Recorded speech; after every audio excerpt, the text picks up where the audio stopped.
जेव्हा आपण कुत्रा घरात आणतो तेव्हा बऱ्याच लोकांना असा प्रश्न पडतो, विशेषतः जे व्हेजिटेरियन लोक असतात, म्हणजे ज्यांच्या घरातलं वातावरण किंवा ज्यांचं घरातलं खानपान हे शाकाहारी असतं, त्यांना असा प्रश्न पडतो की आता आम्ही तर घरात कुत्रा आणला आहे, मग आम्हाला अशी माहिती मिळते की कुत्र्यांना तुम्ही मांसाहारच दिला पाहिजे, त्याला शाकाहार देऊन त्याचं पोषण कसं होईल?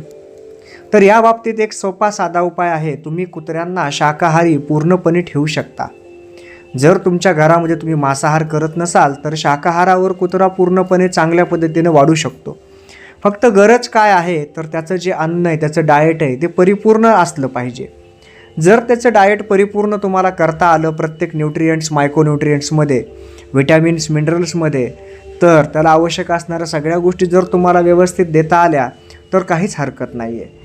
मग यावेळी तुम्ही तुमच्या पशुवैद्यकाची किंवा श्वान तज्ज्ञाची मदत घेऊन पूर्णपणे तुमच्या कुत्र्यांना, श्वानांना शाकाहारावर चांगल्या रीतीने वाढवू शकता.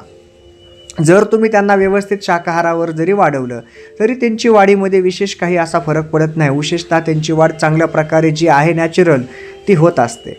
आम्ही आमच्या रोजच्या प्रॅक्टिसमध्ये असे अनेक कुत्रे देखील पाहतो की जे पूर्णपणे शाकाहारावर वाढलेले आहेत आणि व्यवस्थित आहेत. जर तुम्हाला अशा प्रकारे शाकाहारावर आपले कुत्रे वाढवायचे असतील तर काय करावं लागेल तर श्वान तज्ज्ञाची मदत घेऊन त्याचा एक आहार, डाएट व्यवस्थित तयार करून घ्यावा लागेल.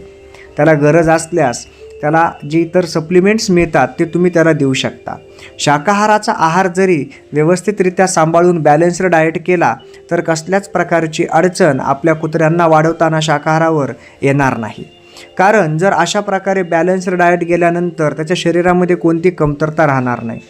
यातच जर त्याचं वेळोवेळी तुम्ही चेकअप करून घेतलं, व्यवस्थित त्याला जर 3 महिन्याच्या अंतरानं जंतनाशकाच्या गोळ्या किंवा औषधं आपल्या पशुवैद्यकाच्या सल्ल्याने जर दिले तर त्या कुत्र्यांमध्ये कोणत्या गोष्टीचा अभाव तर नसणारच, शिवाय त्यांना इतर रोगांची लागण देखील नाही लवकर होणार. विशेषतः जर त्यांचं विटॅमिन्स, मिनरल्स व्यवस्थित गेले तर त्यांचं भरणपोषण हे चांगलं होईल. तर हा शाकाहाराच्या आहारामध्ये कशा प्रकारे आपल्याला आहार देता येईल, यामध्ये कोणत्या कोणत्या गोष्टीचा समावेश करावा हे आपण पुढच्या भागामध्ये पाहूया.